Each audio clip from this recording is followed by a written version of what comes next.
गर्दन काट दी जाएगी, टुकड़े कर दिए जाएंगे, पत्थर मार मार के हत्या कर दी जाएगी, पत्थर मार मार के हत्या कर दी जाएगी। और वो स्वर्ग के दर्शन कराने के 1-1 लाख रुपए, 11,000 रुपए, 9,000 रुपए अलग अलग तरह की फीस लिया करता था। इतना पाखंड रामपाल ने रचा रखा था। पे तुम्हें थूक, मूत और गू, जिसे लैट्रिन बोलते हैं, वो भी तुमने खाई होगी। नहीं तो तुम्हारे संत रामपाल ने पूरी तैयारी कर रखी है कि मुसलमानों का थूक, मूत और गू खिलवाने की इस संत रामपाल ने पूरी तैयारी कर रखी है। तो मैंने कोई हार नहीं मानी है, ना मैं हार मान सकता। नमस्कार दर्शकों, परमेश्वर कबीर जी ने अपनी वाणी में कहा है, ऐसी वाणी बोलिए मन का आपा खोए और इनको शीतल करे आपो शीतल होए। परंतु दर्शकों, यहाँ तो कितना विपरीत हो रहा है। संत रामपाल जी महाराज के ऊपर पाखंडी अमित किस तरह इल्जाम पर इल्जाम लगाया जा रहा है। संत रामपाल जी महाराज की तरफ से पाखंडी अमित की करारी हार को लेकर पहले ही वीडियो बनाई जा चुकी है। उसी वीडियो के ऊपर पाखंडी अमित बौखला गया है। जो मन में आ रहा है वो बक रहा है और अपनी भड़ास निकाल रहा है। इसको इतना भी पता नहीं कि किसको क्या बोलना चाहिए। दर्शकों, क्या कोई साधु संत ऐसे वचन बोलते हैं कभी? यह तो पाखंडी के भेष में एक दरिंदा है जो कि डर रहा है कहीं मेरी झाड़ फूंक की दुकान बंद ना हो जाए, तभी तो इतना बौखला गया है।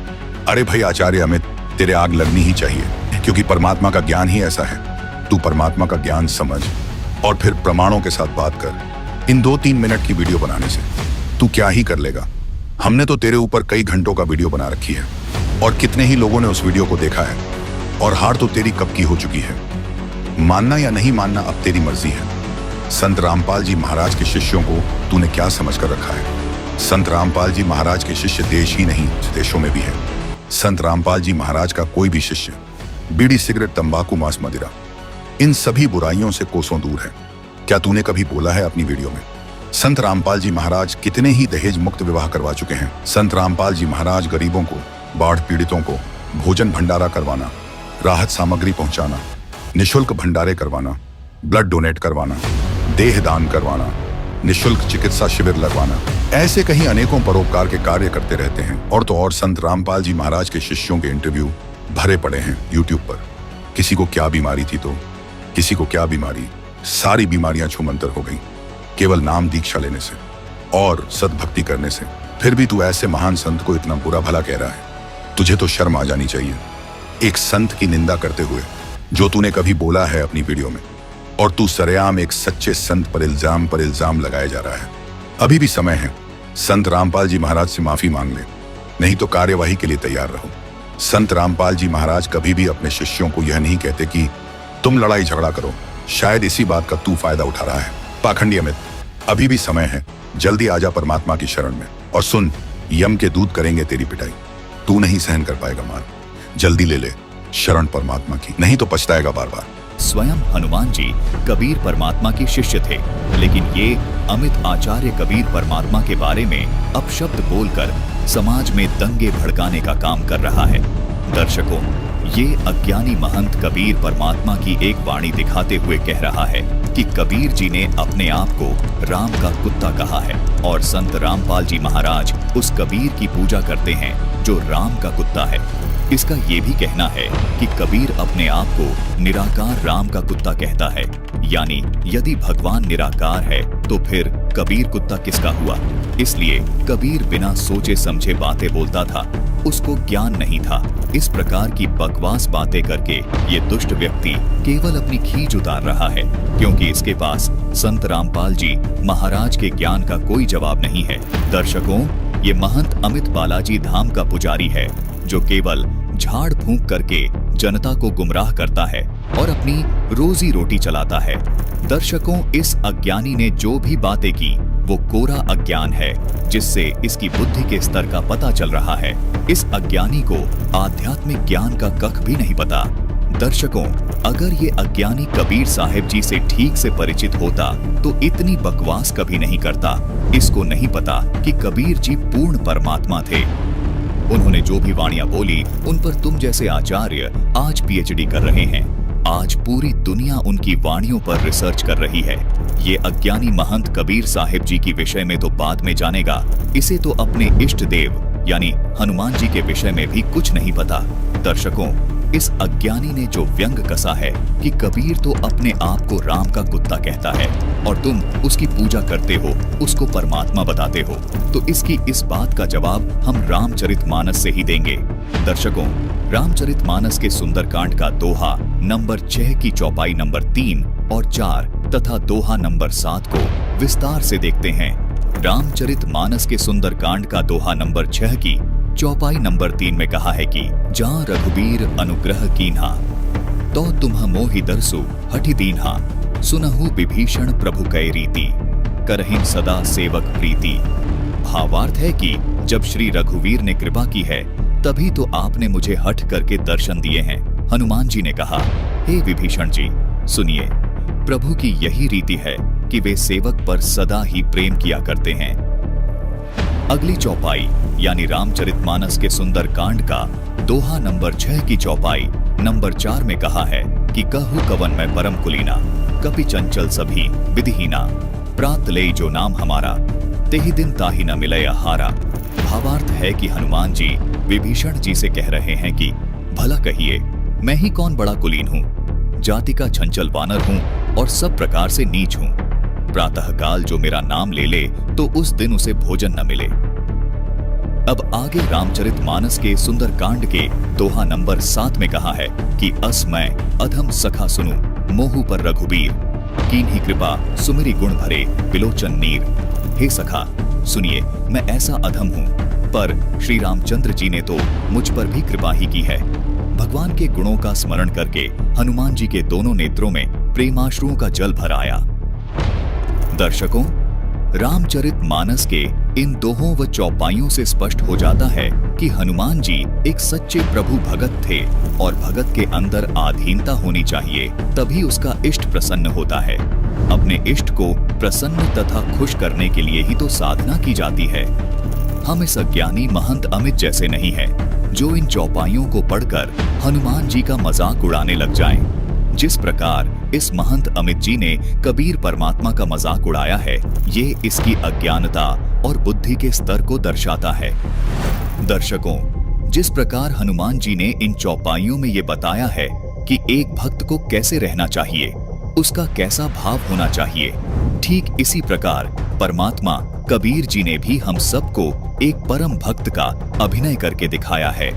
उन्होंने इस वाणी के माध्यम से समझाया है कि एक भक्त को अपने गुरु अथवा परमात्मा का कुत्ता बनकर रहना चाहिए, यानी जो गुरुदेव आज्ञा दे उसको आजीवन मानना चाहिए, आधीनी भाव से रहना चाहिए।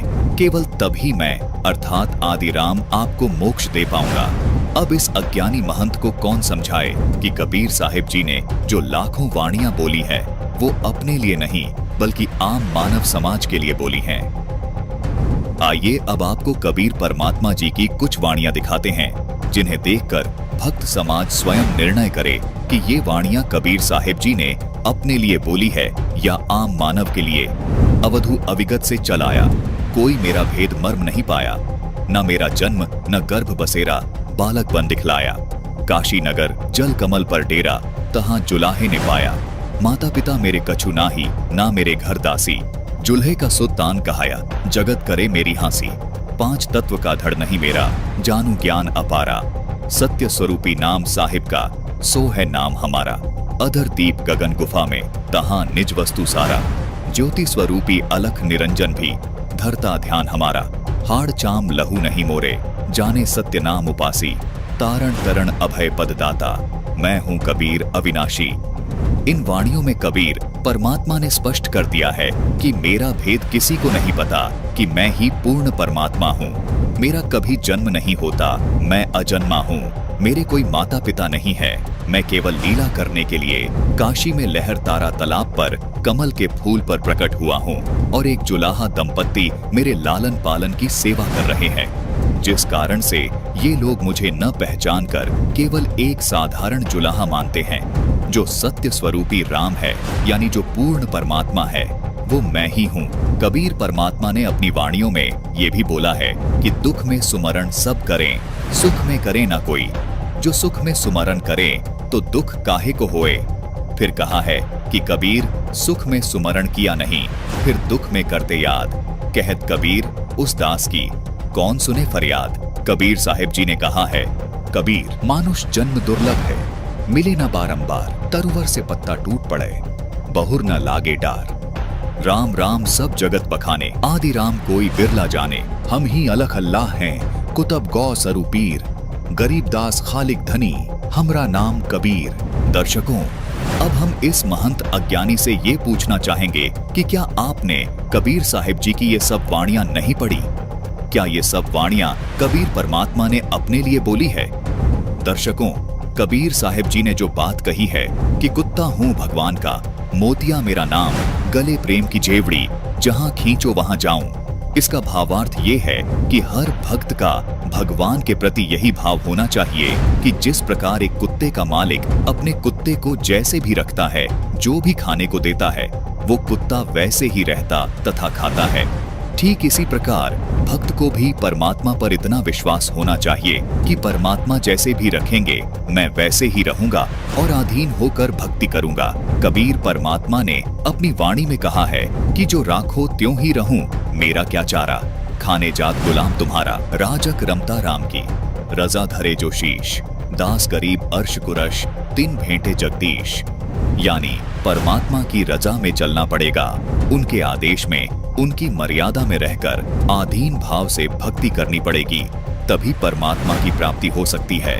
दर्शकों, जिस प्रकार कबीर साहिब जी ने अपने आप को भगवान का कुत्ता कहा है, ठीक इसी प्रकार रामचरितमानस की इन चौपाइयों में श्री हनुमान जी ने भगवान के परम भक्त होने के कारण अपने को महाकुलीन और नीच वानर निम्न श्रेणी का कहा है, ताकि उनके मन में अभिमान नहीं आए। ये अपने आप में ही अजब गजब बात है कि इतने महान शक्तिशाली शूरवीर होने के बावजूद भी हनुमान जी इतनी प्यारी भाषा बोल रहे हैं। दर्शकों, हनुमान जी का तात्पर्य ये है कि जीव को अपनी हैसियत समझनी पड़ेगी। जिस प्रकार की भाषा ये महंत अमित जी बोल रहे हैं, इस प्रकार की भाषा हम नहीं बोल सकते, क्योंकि हम इनकी तरह अज्ञानी और नीच नहीं हैं। दर्शकों, इन चौपाइयों में भक्त हनुमान जी बताना चाहते हैं कि भक्त को आधीन होना चाहिए और हमेशा सत्य बोलना चाहिए, तभी भगवान प्रसन्न होते हैं। लेकिन दर्शकों, ऐसे लक्षण तो इस महंत अमित जी के बिल्कुल नहीं दिखाई देते। देखिए कैसे ये महंत के चोले में एक दंगाई है और कैसे ये समाज में दंगे भड़काने के काम कर रहा है। ये केवल झूठी बातें बताकर अज्ञान फैला रहा है। दर्शकों, महंत तो छोड़ो, ये तो भक्त की श्रेणी में भी नहीं आता। इसके अंदर तो केवल स्वार्थ और अभिमान भरा हुआ है। दर्शकों, सच्चाई ये है कि ये महंत अमित जी केवल झाड़ फूंक करके दुनिया को ठग रहा है, केवल अपने पिछले जन्म के पुण्यों को नष्ट कर रहा है। वास्तव में इनको अब ये भय सता रहा है कि यदि संत रामपाल जी महाराज का शास्त्रोक्त ज्ञान मेरे जाल में फंसे भोले भाले श्रद्धालुओं तक पहुंच गया तो मेरी झाड़े लगाने की दुकान बंद हो जाएगी और मेरे सारे शिष्य संत रामपाल जी महाराज के पास चले जाएंगे। दर्शकों, इस महंत अमित अज्ञानी को अपनी रोजी रोटी पर खतरा मंडराता दिखाई दे रहा है, इसलिए ये बौखला गया है और केवल बकवास कर रहा है। इस महंत अमित को न तो अपने कल्याण से कोई मतलब है और न ही अपने शिष्यों के कल्याण से कोई मतलब है, क्योंकि यदि इनको वास्तव में कल्याण से मतलब होता तो ये संत रामपाल जी महाराज द्वारा बताई गई शास्त्रोक्त साधना को अपनाकर अपने शिष्यों को भी सत्य का मार्ग दिखाते। लेकिन अफसोस, इनका काम केवल झूठ बोलकर, झाड़े लगाकर पैसे कमाना है। यदि इनमें ज्ञान होता तो ये ऐसी गलती कभी नहीं करते। दर्शकों, हनुमान जी पर मानस का थोड़ा सा भी ज्ञान होता तो ये कबीर जी के विषय में ऐसी बातें नहीं करता और ना ही संत रामपाल जिसके अंश से ये तीनों देवता उत्पन्न होते हैं वो पूर्ण परमात्मा है। रामचरितमानस में कहा है कि ईश्वर अंश जीव अविनाशी, चेतन अमल सहज सुखरासी, यानी ईश्वर से ही उत्पन्न होने के कारण आत्मा अविनाशी है, यानी आत्मा कभी नहीं मरती। जिस परमेश्वर से जीव आत्मा उत्पन्न हुआ है वह परमेश्वर अविनाशी, चेतन, निर्मल और स्वभाव से सुख की राशि है। लेकिन सब जीवों के शरीर नाश हो जाते हैं, जिसका समर्थन गीता अध्याय 15 श्लोक 16 भी करता है। आत्मा को अविनाशी इसीलिए कहा गया है क्योंकि आत्मा रूप में ब्रह्मा, विष्णु, महेश, दुर्गा व क्षर पुरुष यानी गीता ज्ञान दाता तथा सर्व प्राणियों की उत्पत्ति उसी पूर्ण परमात्मा ने की है। इसलिए रामचरितमानस में लिखा है कि अनेकों ब्रह्मा, विष्णु, महेश उस सच्चिदानंद ब्रह्म से आत्मा रूप में उत्पन्न होते हैं। जिस परमात्मा से सभी प्राणी आत्मा रूप में उत्पन्न हुए हैं, उस परमात्मा को गीता अध्याय 15 श्लोक 17 में उत्तम पुरुष कहा गया है। उसी परमात्मा को तीनों लोकों में धारण पोषण करने वाला परमात्मा तथा वास्तव में अविनाशी परमेश्वर कहा गया है।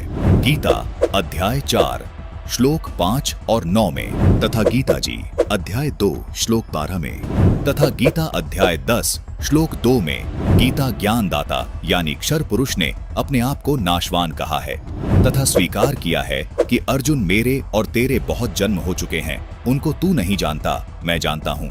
इससे सिद्ध हो जाता है कि क्षर पुरुष यानी गीता ज्ञान दाता जो ब्रह्मा, विष्णु, महेश के स्थूल शरीर का पिता है, वो भी अविनाशी नहीं है, उसका शरीर भी नष्ट होता है। अब आपको गीता अध्याय 15 श्लोक 16 से भी स्पष्ट करते हैं। इस श्लोक में कहा है कि दो पुरुष हैं, क्षर पुरुष और अक्षर पुरुष, तथा इनके अंतर्गत सब प्राणियों के शरीर तो नाशवान है, यानी ये सब नष्ट होते हैं, परंतु आत्मा सबकी अविनाशी है। इसलिए ही रामचरितमानस में कहा है कि ईश्वर अंश जीव अविनाशी, चेतन अमल सहज सुखरासी, यानी परमात्मा का अंश होने के कारण आत्मा का कभी नाश नहीं होता। गीता अध्याय 15 श्लोक 17 में पूर्ण परमात्मा को उत्तम पुरुष और अविनाशी इसलिए कहा गया है क्योंकि उत्तम पुरुष यानी पूर्ण परमात्मा का शरीर भी अविनाशी है। इस उत्तम पुरुष को परमात्मा भी इसलिए कहा गया है क्योंकि ये पूर्ण रूप से अविनाशी है, सब आत्माओं का स्वामी है, जिसका शरीर भी कभी नष्ट नहीं होता। इस उत्तम पुरुष के लोक में किसी प्रकार का कोई दुख नहीं है, ये किसी को दुख नहीं देता, सिर्फ सुख ही सुख देता है। इसलिए इसी परमात्मा को रामचरितमानस में सुख की राशि भी कहा है। जिस गीता ज्ञान दाता काल के लोक में हम रह रहे हैं, इस लोक के मालिक को परमात्मा नहीं कहा जा सकता क्योंकि इस काल लोक में कोई सुखी नहीं है। इसलिए पूरी गीता जी में गीता ज्ञान दाता ने अपने को कहीं भी परमात्मा नहीं कहा, केवल उस उत्तम पुरुष को ही परमात्मा तथा अविनाशी परमेश्वर कहा है। दर्शकों, गीता जी में अन्य स्थानों पर जहां भी परमात्मा शब्द से संबोधन किया गया है, वो इसी उत्तम पुरुष अर्थात सच्चिदानंद घन ब्रह्म के विषय में बोला गया है। अर्थात पूर्ण परमात्मा का शरीर कभी नष्ट नहीं होता। इसीलिए इस श्लोक में लिखा है कि वो उत्तम पुरुष तो अन्य ही है जो वास्तव में अविनाशी है, उसी को परमात्मा कहा गया है। संत रामपाल जी महाराज सभी को आदि सनातनी भक्ति पर इसलिए दृढ़ कर रहे हैं ताकि हम सब आदि सनातनी भक्ति करके उस उत्तम पुरुष के अविनाशी लोक में चले जाएं, जहां जाने वाली सभी जीवात्माओं को भी अविनाशी शरीर प्राप्त होता है। अविनाशी शरीर होने के कारण उस शाश्वत लोक में पुनर्जन्म व मृत्यु नहीं होती, जहां जाने के बाद साधक लौटकर इस काल लोक में कभी वापस नहीं आते। इसी को पूर्ण मोक्ष कहा जाता है।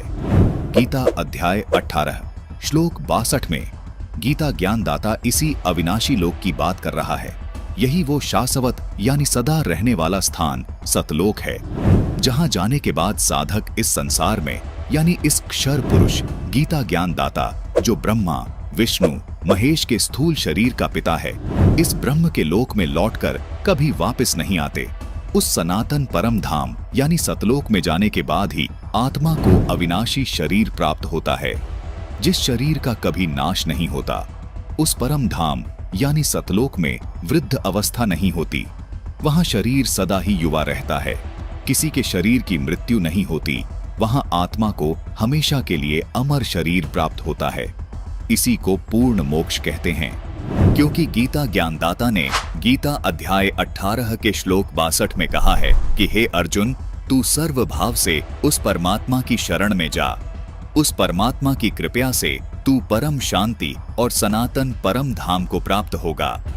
फिर गीता अध्याय 15 के श्लोक 4 में कहा है कि तत्वदर्शी संत से तत्व ज्ञान प्राप्त करने के पश्चात परमेश्वर के उस परम पद की खोज करनी चाहिए, जहां जाने के बाद साधक लौटकर संसार में कभी वापस नहीं आते, अर्थात उनका पूर्ण मोक्ष हो जाता है।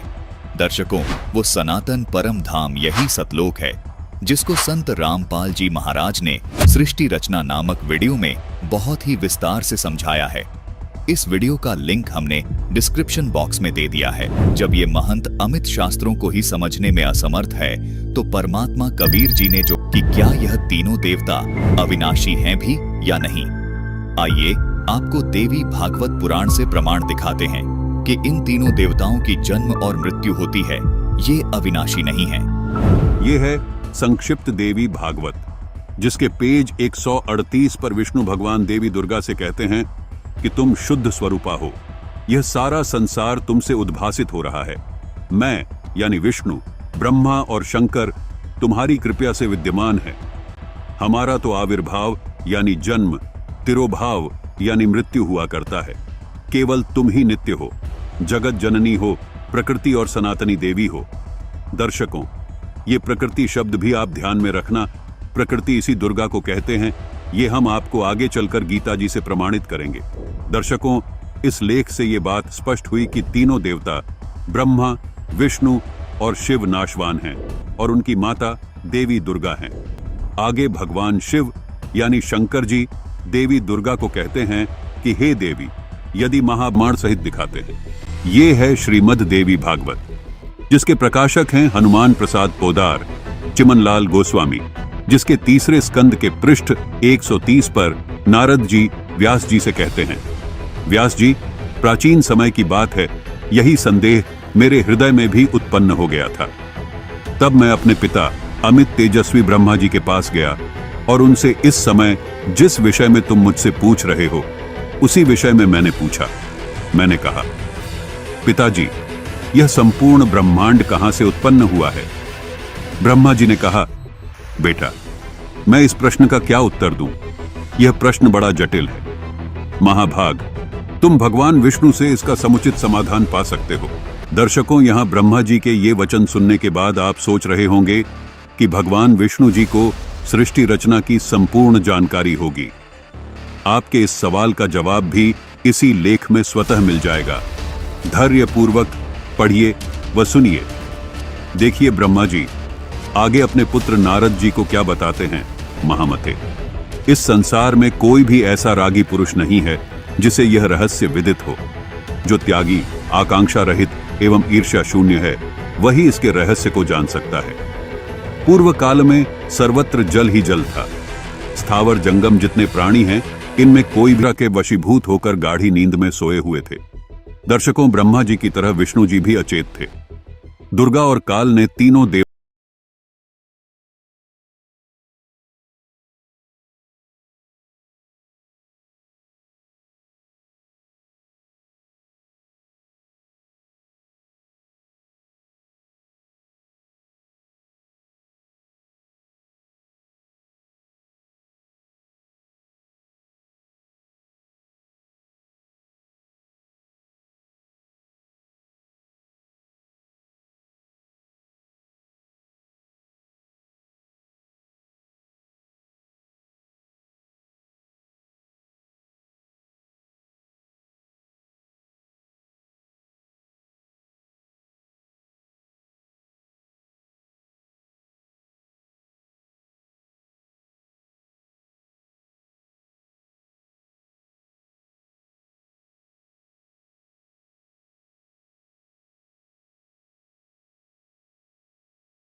को यानी सारे जगत को भय पहुंचाने वाले दैत्यों के विकराल शरीरों को शांत करना मेरा परम कर्तव्य हो जाता है। ये भी सिद्ध हो रहा है। परमात्मा कहते कबीर जी, तन दर सुखिया कोई ना देखा, जो देखा सो दुखिया हो। और ब्रह्मा विष्णु महेश्वर दुखिया, जिन ये राह चलाई हो। ये कहता मैं सदा तप करने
ये ज्ञान यज्ञ का लाभ सभी प्राणियों को होवे।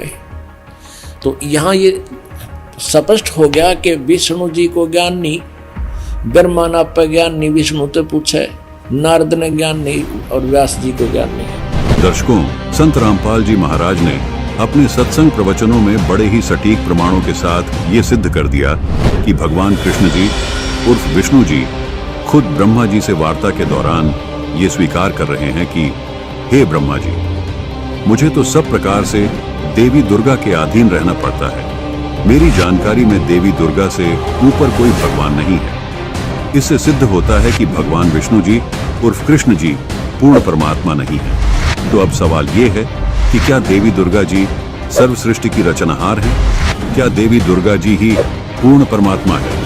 क्या देवी दुर्गा से ऊपर कोई भगवान नहीं है? आइए इन सब सवालों के जवाब संत रामपाल जी महाराज से जानते हैं। और आगे देखिए, दुर्गा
विष्णु महेश से सुप्रीम है। इन्होंने इन ब्रह्मा विष्णु महेश नारद व्यास के सबके ज्ञान को रिजेक्ट कर दिया। दर्शकों, संत रामपाल जी महाराज ने एक बार फिर ये प्रमाण सहित सिद्ध किया कि देवी दुर्गा जी भी सर्वशक्तिमान नहीं हैं। देवी दुर्गा जी ने देवी भागवत पुराण स्कंद 7 में हिमालय को ज्ञान देते हुए स्पष्ट किया कि सबकी आत्माओं का स्वामी ब्रह्म है, उससे ऊपर कोई शक्ति नहीं है, उसका केवल एक ओम नाम है। दर्शकों, देवी जी ने ओम नाम जाप करने की बात कही है और कहा है कि सब पूजाओं को छोड़कर, यानी मेरी पूजा भी छोड़कर ओम नाम का जाप करो, जो ब्रह्म का मंत्र है। यानी देवी दुर्गा कह रही है कि मुझसे ऊपर भी भगवान है जो ब्रह्म है। तो आइए देखते हैं कि गीता जी इस विषय में क्या कहती है। गीता अध्याय 8 श्लोक 13 में गीता बोलने वाला प्रभु कहता है, अर्थात यह ब्रह्म कहता है कि मुझ ब्रह्म का केवल ये एक ओम नाम है। दर्शकों, गीता भी यही कह रही है कि ओम नाम जाप मुझ ब्रह्म का है, जिससे स्पष्ट होता है कि गीता बोलने वाला भगवान कोई और नहीं बल्कि ब्रह्म ही है। क्योंकि यदि गीता ज्ञान देने वाला भगवान कृष्ण जी होते तो यहाँ गीता में ब्रह्म की जगह कृष्ण लिखा होता। यहाँ लिखा होता कि मुझ कृष्ण का ये केवल एक ओम नाम है। दर्शकों, गीता अध्याय 8 श्लोक 13 से ये स्पष्ट हो गया कि गीता बोलने वाला भगवान ब्रह्म है और उसका मंत्र ओम है। और गीता अध्याय 11 श्लोक 32 से ये स्पष्ट हो गया कि जो ब्रह्म है वो काल है। आइए अब देखते हैं कि जो ज्ञान देवी ने हिमालय को दिया और कहा कि ओम नाम का जाप करो, उससे तुम ब्रह्मलोक में चले जाओगे, तो देखते हैं कि क्या ब्रह्मलोक में जाने के बाद मोक्ष हो जाता है। देखते हैं कि इसके विषय में गीता क्या कहती है। दर्शकों, गीता अध्याय 8 श्लोक 16 में कहा गया है कि ब्रह्मलोक में गए हुए प्राणी भी पुनः लौटकर जन्म मृत्यु में आते हैं। यानी ब्रह्मलोक में गए हुए प्राणियों का पूर्ण मोक्ष नहीं होता। दर्शकों, विष्णु जी देवी को सबसे सुप्रीम गॉड मानते हैं, जबकि देवी दुर्गा जी देवी पुराण में कह रही हैं कि ब्रह्म की पूजा करो। ब्रह्म गीता जी में कह रहा है कि परम अक्षर ब्रह्म की पूजा करो। गीता ज्ञानदाता ब्रह्म ने गीता अध्याय 18 श्लोक 62 में कहा है कि हे अर्जुन, तू सर्वभाव से उस परमेश्वर की शरण में चला जा, उसकी कृपा से ही तू परम शांति और शाश्वत परम धाम यानी सतलोक को प्राप्त होगा। फिर गीता अध्याय 4 श्लोक 34 में कहा है कि उसके लिए तत्वदर्शी संत की तलाश कर। फिर वो तत्वदर्शी संत जो भक्ति साधना बताए, उस आधार से ही भक्ति साधना करना। फिर गीता अध्याय 15 श्लोक 4 में तथा गीता अध्याय 18 के श्लोक 64 में कहा है कि तत्वदर्शी संत से ज्ञान प्राप्त करने के पश्चात अज्ञान को ज्ञान रूपी शस्त्र से काटकर उस परम पद की खोज करनी चाहिए, जहां जाने के बाद साधक लौटकर संसार में कभी वापस नहीं आते। उसी की भक्ति करो, वही पूर्ण परमात्मा है जिसने सारी सृष्टि की रचना की है। उसी की भक्ति करो। मैं भी उसी आदि पुरुष नारायण की शरण में हूँ। मेरा भी इष्ट देव वही परम अक्षर ब्रह्म है, उसी की भक्ति करो। दर्शकों, इस श्लोक में अनुवादकर्ता ने इष्ट का अर्थ प्रिय किया है, जबकि इसी गीता अध्याय 18 के श्लोक 70 में इष्ट का अर्थ पूजित किया है, अर्थात पूज्य देव। यहाँ गीता अध्याय 18 के श्लोक 64 में भी इष्ट का अर्थ पूज्य देव ही है, जिसमें गीता ज्ञानदाता कह रहा है कि मेरा भी पूज्य देव वही परम अक्षर ब्रह्म है। दर्शकों, इन सभी प्रमाणों से सिद्ध हो जाता है कि इस अज्ञानी महंत अमित तथा इसी के जैसे तथा कथित धर्म गुरुओं को तत्व ज्ञान का कख भी नहीं पता। ये केवल बिना सिर पैर की बातें करके अज्ञान फैला रहे हैं। इस महंत अमित अज्ञानी को तो इस बात का भय सता रहा है कि यदि संत रामपाल जी महाराज का शास्त्रोक्त ज्ञान मेरे शिष्यों तक पहुंच गया तो मेरी दुकान बंद हो जाएगी। दर्शकों, वैसे तो गीता का ज्ञान ज्योति निरंजन काल ने दिया है, जो हम आपको पहले ही सिद्ध कर चुके हैं। लेकिन यदि एक बार फिर हम ये मान लें कि गीता का ज्ञान श्री कृष्ण जी ने दिया है, तो कृष्ण जी तो गीता अध्याय 18 श्लोक 62 में तथा गीता अध्याय 15 श्लोक 4 में अपने से किसी अन्य भगवान की शरण में जाने को कह रहे हैं। दर्शकों, गीता अध्याय 15 श्लोक 17 तथा गीता अध्याय 8 श्लोक 3, 8, 9 और 10 में तो कृष्ण जी खुद कह रहे हैं कि वो उत्तम पुरुष यानी सबसे बड़ा परमात्मा तो अन्य ही है। वही परमात्मा सबका धारण पोषण करने वाला अविनाशी परमात्मा है, तो ये सब जानने के बाद भी क्या कृष्ण जी को पूर्ण परमात्मा के रूप में पूजना सही है? यदि गीता जी में ही श्री कृष्ण जी कह रहे हैं कि मैं किसी अन्य पूर्ण परमात्मा की शरण में हूँ, तो यहाँ पर कृष्ण जी का पूर्ण परमात्मा रूप में क्या अस्तित्व रहा? दर्शकों, श्री कृष्ण उर्फ विष्णु जी केवल 3 लोक के प्रभु हैं। संत रामपाल जी महाराज ने आज तक कभी भी ये नहीं कहा कि श्री कृष्ण उर्फ विष्णु जी का भक्ति मार्ग में कोई योगदान नहीं है, बल्कि संत रामपाल जी महाराज तो अपने शिष्यों को जो प्रथम दीक्षा देते हैं उनमें इन्हीं पंचदेवों की साधना के मंत्र देते हैं। संत रामपाल जी महाराज तो अपने सत्संग प्रवचनों में बार बार कहते हैं कि तीनों देवा कमल दल बसें, ब्रह्मा विष्णु महेश, प्रथम इनकी वंदना, फिर सुन सतगुरु उपदेश। अवधू अविगत से चलाया, कोई मेरा भेद मर्म नहीं पाया, न मेरा जन्म न गर्भ बसेरा, बालक बन दिखलाया। काशी नगर जल कमल पर डेरा, तहां जुलाहे ने पाया, माता पिता मेरे कछु नाही, ना मेरे घर दासी। जुल्हे का सुल्तान कहाया, जगत करे मेरी हांसी। 5 तत्व का धड़ नहीं मेरा, जानू ज्ञान अपारा। सत्य स्वरूपी नाम साहिब का, सो है नाम हमारा। अधर दीप गगन गुफा में, तहां निज वस्तु सारा। ज्योति स्वरूपी अलख निरंजन भी, धरता ध्यान हमारा। हाड़ चाम लहू नहीं मोरे, जाने सत्य नाम उपासी। तारण तरण अभय पद दाता, मैं हूं कबीर अविनाशी। दर्शकों, जैसा कि आपने गीता अध्याय 15 श्लोक 4, गीता अध्याय 18 श्लोक 64 में देखा कि गीता ज्ञानदाता, जिसे ये महंत अमित आचार्य श्री कृष्ण जी मानता है, उन्होंने स्पष्ट कर दिया है कि मैं गीता ज्ञानदाता भी उस परम अक्षर ब्रह्म की शरण में हूं। मैं उसी की पूजा करता हूं, वो ही मेरा इष्ट देव है। मैं उसी परमात्मा का ध्यान लगाता हूं। दर्शकों, आपको कबीर सागर की ये वाणियां फिर से दिखाते हैं, जो कबीर सागर के बोध सागर के अगम निगम बोध अध्याय के पृष्ठ 41 पर लिखी हैं। इन वाणियों में कबीर साहिब जी ने बताया है कि मैं अमर लोक से चलकर आया हूं, जिस लोक का ज्ञान किसी को नहीं है। मैं काशी नगर में लहर तारा तालाब कमल के फूल पर शिशु रूप धारण करके विराजमान हुआ। वहां से मुझे एक जुलाहा दंपत्ति उठाकर ले गए, जिसके घर रहने के कारण मैं जुलाहा कहलाया, और मुझे ठीक से न समझकर ये जनता मुझे जुलाहा जानकर मेरा मजाक उड़ा रही है। मैं तो परम अक्षर ब्रह्म हूँ, पूर्ण परमात्मा हूँ। मेरे माता पिता नहीं है, न ही मेरी कोई पत्नी है। मैं न बूढ़ा हूँ न बालक हूँ, मैं सदा युवा रहता हूँ। मैंने केवल लीला करने के लिए ये बालक रूप धारण किया है।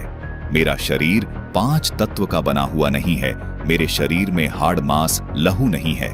वेदों में जो परम अक्षर ब्रह्म का नाम है, यानी परमात्मा का जो वेदों में कबीरदेव नाम बताया गया है, वो ही मेरा वास्तविक नाम कबीर है। आगे बताया है कि तेरा ज्योति स्वरूपी अलख निरंजन भी मेरा ही ध्यान लगाता है, यानी मेरी ही भक्ति करता है। दर्शकों, कबीर परमात्मा ने सूक्ष्म वेद में वाणी बोली है कि कबीर अक्षर पुरुष एक पेड़ है, निरंजन वाकी डार, तीनों देवा शाखा है, ये 5 रूप संसार। दर्शकों, अक्षर पुरुष को ज्योति निरंजन भी कहा जाता है। गीता ज्ञानदाता ही ज्योति निरंजन है, इसको अक्षर पुरुष भी कहते हैं और ब्रह्म भी कहते हैं। अधर द्वीप गगन गुफा में तहां निज वस्तु सारा, तेरा ज्योति स्वरूपी अलख निरंजन भी, धरता ध्यान हमारा। ज्योति स्वरूपी अलख निरंजन यानी गीता बोलने वाला अक्षर ब्रह्म काल इष्ट रूप में मुझ कबीर की ही पूजा करता है, मेरी ही भक्ति करता है। दर्शकों, इससे सिद्ध होता है कि कबीर साहिब ही सर्व सृष्टि रचनाहार पूर्ण परमात्मा है। आगे कबीर साहिब जी कहते हैं कि मैं ही मोक्ष देने वाला पूर्ण परमात्मा हूँ। मेरी शरण में आने के बाद साधक को किसी का भय नहीं रहता। मैं कबीर अविनाशी हूँ। दर्शकों, अब आपको इन देवी देवताओं की यथार्थ स्थिति के बारे में बताते हैं। विडंबना है कि कुछ धर्म गुरु तो इन देवी देवताओं के अस्तित्व को ही नहीं मानते, और कुछ धर्म गुरु इन देवी देवताओं को ही फाइनल गॉड अर्थात पूर्ण परमात्मा माने बैठे हैं। संत रामपाल जी महाराज ने इन देवी देवताओं की स्थिति को बिल्कुल प्रमाणित और सही बताया है। दर्शकों, आज तक हमारे धर्म गुरुओं ने हमें यही बताया था कि भगवान श्री कृष्ण उर्फ विष्णु जी, ब्रह्मा जी, शिव जी से ऊपर कोई भगवान नहीं है। वो अखिल ब्रह्मांड के स्वामी है। दर्शकों, पहली बात तो ये है कि ब्रह्मा, विष्णु और महेश ये अखिल ब्रह्मांड के स्वामी नहीं है, न ही 3 लोक के स्वामी है, बल्कि 3 लोकों में एक एक विभाग के अधिकारी हैं। ये सब आप अच्छे से जानते ही हैं कि रजगुण विभाग के ब्रह्मा जी, सतगुण विभाग के विष्णु जी और तम गुण विभाग के शिव जी अधिकारी हैं। जैसे एक राज्य में एक मुख्यमंत्री होता है तथा अन्य मंत्री भी होते हैं। मान लीजिए कि एक राज्य में 23 जिले हैं। उन सब जिलों के ऊपर अलग अलग विभागों का एक एक मंत्री भी होता है। दर्शकों, वो मंत्री उस पूरे राज्य में एक विभाग का मंत्री होता है। उस मंत्री को पूरे राज्य का स्वामी नहीं कह सकते। इसी प्रकार इस ब्रह्मांड रूपी राज्य में 14 लोक अर्थात जिले जानो और उन 14 जिलों में से इन 3 जिलों में यानी 3 लोकों स्वर्ग लोक, पाताल लोक और पृथ्वी लोक में एक एक विभाग के मालिक हैं। ब्रह्मा, विष्णु, महेश यानी इन 3 लोकों में ब्रह्मा जी का विभाग है रजोगुण, जिससे जीवों की उत्पत्ति होती है। विष्णु जी का विभाग है सतोगुण, जिससे जीवों का पालन पोषण होता है। और शिव का विभाग है तमोगुण, जिससे जीवों का संहार होता है। इन तीनों देवताओं के पिता, जिसको ब्रह्म कहते हैं, जो क्षर पुरुष है, उसको इस ब्रह्मांड का यानी इस राज्य का मुख्यमंत्री जानो। दर्शकों, ये ब्रह्म क्षर पुरुष यानी मुख्यमंत्री अपने पास इनमें से कोई भी विभाग कभी भी रख लेता है, अर्थात ये सभी विभाग इसी ब्रह्म के अंतर्गत आते हैं, क्योंकि ये ब्रह्मांड यानी प्रांत का भी मालिक होता है। इसी प्रकार ये ब्रह्म इन तीनों देवताओं के ऊपर स्वामी है। इसीलिए ये काल ब्रह्म क्षर पुरुष इन तीनों देवताओं का रूप बनाकर इस ब्रह्मांड की व्यवस्था को भी संभालता है।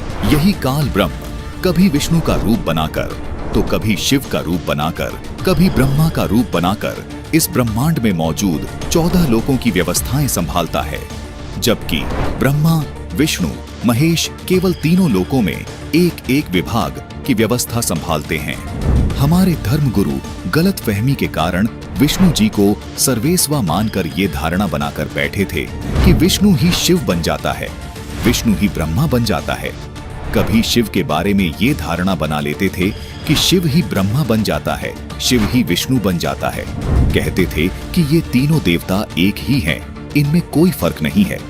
जबकि ये सब कलाबाजी उस काल ब्रह्म की है, जिसने प्रतिज्ञा कर रखी है कि मैं कभी किसी के सामने प्रत्यक्ष रूप से सामने नहीं आऊंगा, जिसका प्रमाण गीता अध्याय 7 के श्लोक 24 और 25 में मिलता है, जिसमें ये काल ब्रह्म खुद स्वीकार करता है और श्री कृष्ण जी में प्रवेश करके अर्जुन को बताता है कि यह बुद्धिहीन जन समुदाय मेरे अनुत्तम नियम से अपरिचित हैं कि मैं कभी भी अपने वास्तविक रूप में किसी के सामने प्रकट नहीं होता, अपनी योग माया से छुपा रहता हूँ। इसलिए मुझ अव्यक्त को मनुष्य रूप में आया हुआ अर्थात कृष्ण मानते हैं।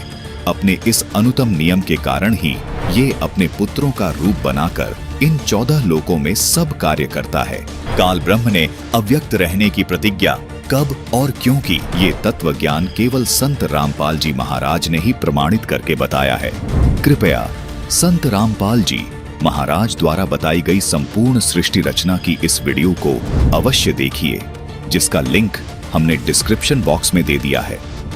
जैसे मुख्यमंत्री किसी विभाग के कार्य की फाइल पर जब हस्ताक्षर करते हैं, यानी किसी विभाग का कार्य खुद करने जाते हैं, तो उस समय मंत्री की हैसियत से हस्ताक्षर करते हैं, जबकि होते वो मुख्यमंत्री ही हैं, लेकिन उस समय वो उस विभाग का कार्य देख रहे होते हैं। इसी प्रकार जब इस ब्रह्म को ब्रह्मा, विष्णु या शिव के स्तर का कार्य खुद करना होता है, तो इनका रूप बनाकर वहां प्रकट हो जाता है।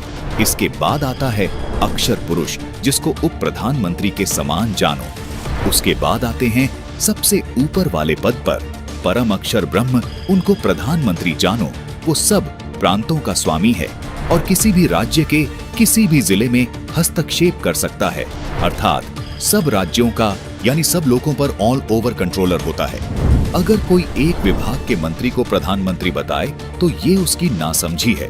यदि कोई ये कहे कि प्रांत का मंत्री कोई मायने नहीं रखता, तो वो भी महामूर्ख है। इसलिए संत रामपाल जी महाराज इन सभी देवी देवताओं से लेकर परम अक्षर ब्रह्म तक की स्थिति को अच्छे से जानते हुए कभी किसी देवता का अर्थात किसी मंत्री का अनादर नहीं करते और न ही किसी मंत्री को प्रधानमंत्री बताकर, अर्थात ब्रह्मा विष्णु महेश को पूर्ण परमात्मा बताकर उस प्रधानमंत्री यानी पूर्ण परमात्मा का अनादर करते हैं। ऐसी गलती सिर्फ वो लोग कर सकते हैं जिनको ये तत्व ज्ञान नहीं है।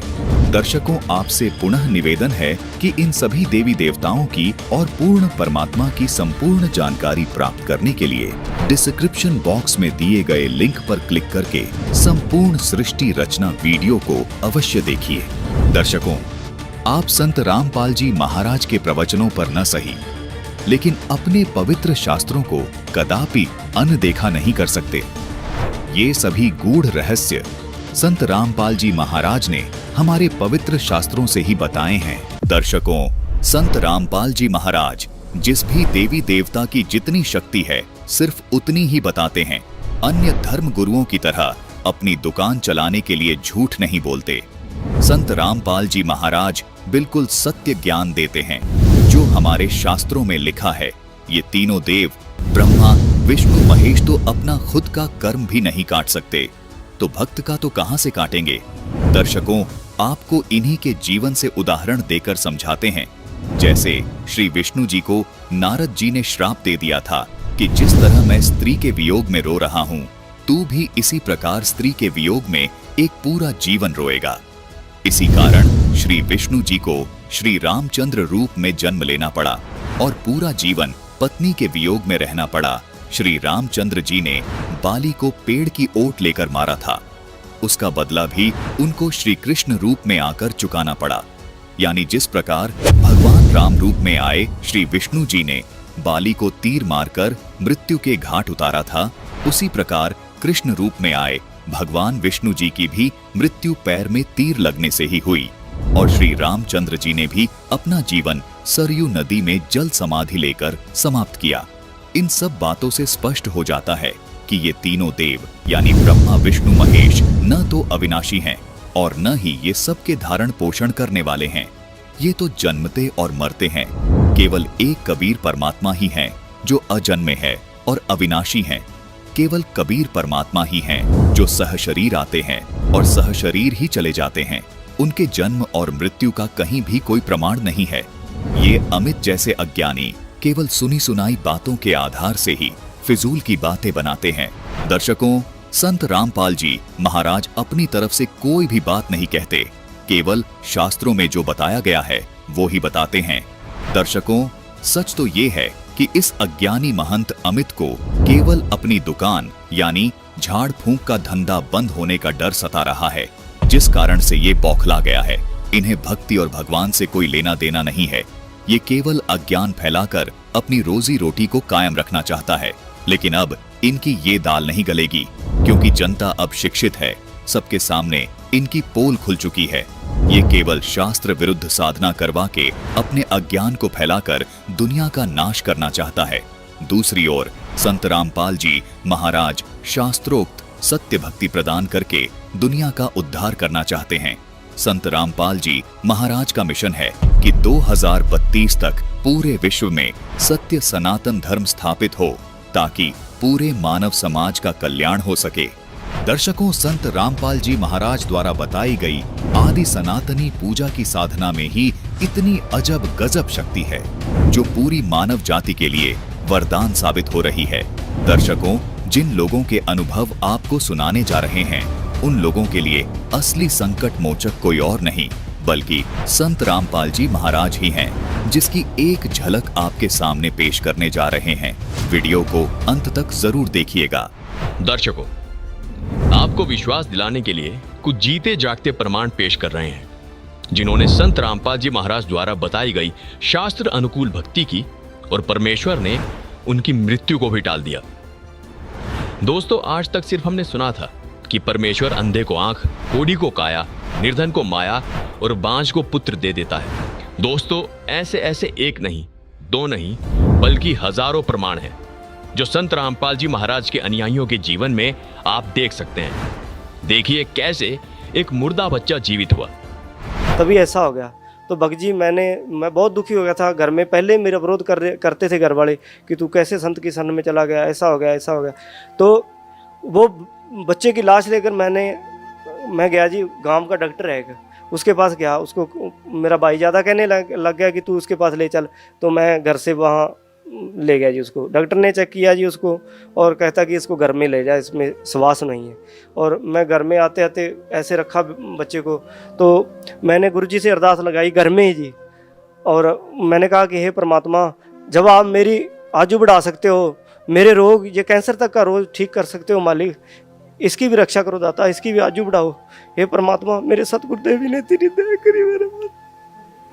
मैं कुछ इतने लाभ दिए, मैं बता नहीं सकता आपको, इतने लाभ दिए मेरे को इस भगवान के। मैं धन्यवाद करता हूँ इस भगवान का। मेरे बच्चे की आजू बढ़ाई, उसी तरह हम जिंदा हो गया जी गांव के सामने। सभी देख रहे, जितने मेरे को गालियां देते थे उस गांव में, वो कहने लगे कि आपके संत में बहुत शक्ति है, वो पूर्ण संत है। आज मेरे गुरुजी की कोई निंदा नहीं करता मेरे गांव में। मेरे को इतने लाभ हुए जी, मेरे कैंसर का रोग ठीक किया, मेरी आजू बढ़ाई मेरे परमात्मा ने। और घर में ऐसा होता था जी, हमारे खाने को आटा नहीं होता था और हम मांग मांग कर खाते थे, काम भी करते थे, फिर भी बीमारी के कारण हमको मांग के खाना पड़ता था। जब से मैंने नाम लिया, जब डॉक्टर ने दे दिया था जवाब, तो फिर देखिए कैसे ठीक हुआ इस श्रद्धालु का कैंसर। क्या कहा डॉक्टरों ने? बोले ये बीमारी ठीक होगी नहीं, ये कैंसर है, इसको हम ऑपरेशन नहीं कर पाएंगे और ये और बढ़ जाएगा। तो मैं परमात्मा की सदगुरु रामपाल महाराज जी की शरण में आए, मैंने भजन किया, परमात्मा सदगुरु रामपाल महाराज जी की कृपा भी। अब ठीक हो गया आप? हाँ ठीक। कैसे ठीक हुआ? कोई ऑपरेशन किया गया था या फिर ऑपरेशन कुछ नहीं किया, सदगुरु रामपाल महाराज जी के द्वारा भजन से मेरा सब। दिखाओ आप पे कहाँ कैंसर था। ये फोड़ा अपने आप फूट गया, अपने आप ठीक हो गया, अपने आप ही ये चीज से ले ली। ये सब अपने आप हुआ है? कुछ ऑपरेशन वगैरह डॉक्टर ने? कोई एक पैसे की दवा नहीं करा, आप यार ठीक है। देखिए कैसे मुर्दा व्यक्ति हुआ जिंदा। पत्नी के भाई थे, उन्होंने बताया कि आपको तो डेड बॉडी हो गई थी। जिस समय डेड बॉडी, उस समय पूरे हॉस्पिटल में मतलब ये विषय का रहा कि वो ख़त्म हो चुका, और हर जगह मतलब ये बता दिया गया कुलवंत दास जी मृत घोषित हो गया। मेरे घर में भी आना जाना, रोना धोना हो गया था। ठीक 1 घंटे बाद जब मुझे पूरी तरह होश आया, तो फिर मैंने अपनी राम कथा सुनाई कि मुझे उस वक्त ऐसा महसूस किया कि हकीकत में ये हुआ कि 3 दूत आए और मेरे प्राण लेकर सबसे पहले मुझे गणेश जी, ब्रह्मा जी, विष्णु जी, शिव जी तथा माँ दुर्गा देवी के लोकों से पार लेते हुए काफ़ी दूर ले गए। आखिर में मैं जाता हूँ, आखिर जब मंजिल पे पहुँचता हूँ, ऐसा मुझे महसूस हुआ ये सतलोक, मिनी सतलोक ही है। तो वहाँ गुरु रामपाल जी महाराज जी एक सामने खड़े थे। मैंने जब देखा तो उन्होंने मुझसे कहा, बेटा की भक्ति अधूरी है, तो आपको मैं एक मौका और भक्ति का देता हूँ, आप अपना जीवन सफल हो जाएगा। उसी वक्त गुरु संत रामपाल जी महाराज जी ने कबीर का रूप दिखाया। उसके बाद मुझे वहाँ से तीनों यमदूतों ने वहाँ से एक धक्का दिया, और धक्का देने के बाद मैं जब यहाँ से आंखें खुली तो मैं एकदम अपने आप को देखा, मैं पसीनों पसीन से तर हो गया। देखिए दुर्घटना में जान गंवा चुका इस महिला का बेटा कैसे जीवित हुआ। बड़ा लड़का था मनोज नाम का, उसका मेरा बल्लमगढ़ में आके एक्सीडेंट हुआ शाम को 7 बजे। जब भी लड़के को ऐसे लिटा दिए, मेरे सर पे से चद्दर उतार दिए, सोल उतार कर उसको ढक दिए और अंगूठे दोनों बांध दिए लड़के के, जैसे संसारे में बांधते हैं। बांधने के बाद हम फिर मैं संत रामपाल जी महाराज से प्रार्थना लगाई, हे मालिक, मैं जय गुरुदेव की भक्ति से गई थी, पति को खो के गई थी, मैं पति खत्म हो गए थे, उसके बाद में आपकी भक्ति ली थी, ये होने वाला था, तो आप इसकी शादी क्यों की। फिर बहू ने फ़ोन मिलाया कि आप कहाँ पे हो। मैं बोली हम ठीक हैं, हम कहाँ पे नहीं हैं, तू घबराए मत। तो बहू बोली नहीं, कुछ ना कुछ बात हो गई है, मेरे को क्यों छुपा रहे हो मेरे से, मेरे वीडियो कॉलिंग पे बात करवाओ। जब मैं गुरुजी को प्रार्थना लगाई झोली पसार के कि मालिक ये क्या होने होता, गुरुजी वहीं पे प्रकट हो गए। संत रामपाल जी महाराज प्रकट होके और लड़के को सोते हुए को आशीर्वाद दे के उठाए। फिर उसके बाद मेरे को आशीर्वाद दिया गुरुजियों ने आया। फिर उसकी सास आई हॉस्टल के अंदर, बोली अपने गुरु को नहीं छोड़ेगी। मैं बोली मैं नहीं छोड़ूंगी गुरु को, मैं सबको छोड़ दूंगी, गुरु को नहीं छोड़ूंगी। गुरु के पीछे तो संत रामपाल जी महाराज के पीछे तो आज ये बेटा जिंदा है, नहीं तो मेरे बेटे को रात को ही मैं खो देती, आज मट्टी लग जाती। डॉक्टर ने जैसे देख लिया और कोई बिल्कुल जीरो रिपोर्ट, नवज नाड़ी कुछ भी नहीं है। तो उसके बाद में सुमरन जैसे संत रामपाल जी महाराज से अर्जी लगवाई तो इनको होश आया। तो डॉक्टर भी एकदम से अचंभित रह गए कि ये क्या चमत्कार है, एक तो रिपोर्ट 0-0 बता रही है और एक इनको आधे घंटे में ही होश आ गया, ये तो बहुत बड़ा चमत्कार है। तो चमत्कार को देख के सारे डॉक्टर सारे अचंभित रह गए कि ये तो कोई बहुत बड़ा चमत्कार है, वो ये संत रामपाल जी महाराज का चमत्कार है जो कि हम सतभक्ति करते हैं। और इन्होंने को जीवन दान दिया, एक मौत के मुंह में से निकाला इनको रुपेश दास जी को। क्या नाम है बहन जी आपका? कमला दासी है जी। मेरे घर वाले को 2014 में 10 अक्टूबर को पैरालाइज का अटैक पड़ गया था, बिल्कुल ख़त्म हो गए थे। काटे तो बेटे के याद आई कि सतलोक आश्रम फ़ोन मिलाऊं। जब फ़ोन मिला तो किसी भगत ने फ़ोन उठाया वहाँ से, उन्होंने कहा बेटे ने, मेरे ने रोते रोते बड़े बेटे ने, ये भगत जी बात करा दो परमात्मा से, मेरे पापा ख़त्म हो चुके हैं पैरालाइज का अटैक पड़ के। तो भगत जी परमात्मा से बात कराई, परमात्मा ने कहा बेटे बंदी छोड़, दया करेंगे, दंडवत करके अमृत जल और प्रसाद दे दे। तो भगत जी मालिक ने इतनी दया करी, संत रामपाल महाराज जी ने, इतने बेटे का फ़ोन भी नहीं कटा। इतने तो मेरे घर वाले ने यूँ कह दिया बेटे मैं बाथरूम करने जाऊँगा। बाथरूम करके भगत जी गली में टहल के आया, गली से टहल के घूम घाम के फिर घर में आया। परमात्मा ने इतनी दया करी, हमारे पूरे घर में रोआ राहट मच गया था, ख़त्म हो चुके थे, बिल्कुल एक मिट्टी पड़ी थी घर में। इतनी दया करी मालिक ने, मैं आपसे बता नहीं सकते, हमारा सारा कुंबा रोआ राहट मच गया था घर में। उसके बाद भगत जी सुबह गए सतलोक आश्रम, तो परमात्मा दर्शन देने आते हैं, सर पे हाथ रख के कहते हैं कौन मरा है, अभी नहीं मरा है, भक्ति कर बेटे दब के। उसके बाद सर जी आपको क्या बताऊं, इतनी दूर बेटा खड़ा था, उससे कहा भक्ति कर बेटे, कौन मरे तेरा बाप। जो 3 हार्ट अटैक हो चुके थे उससे पहले तो डॉक्टरों ने ये कहता था इतने जिएंगे, इतने ये दवाइयाँ खाते रहेंगे। आज 7 साल होने को है भगत जी, सारी दवाइयाँ छुट्टी हुई उनकी, 4 बार पैरालाइज हो लिया, 3 हार्ट अटैक, 7 अटैक कम नहीं होते भगत जी।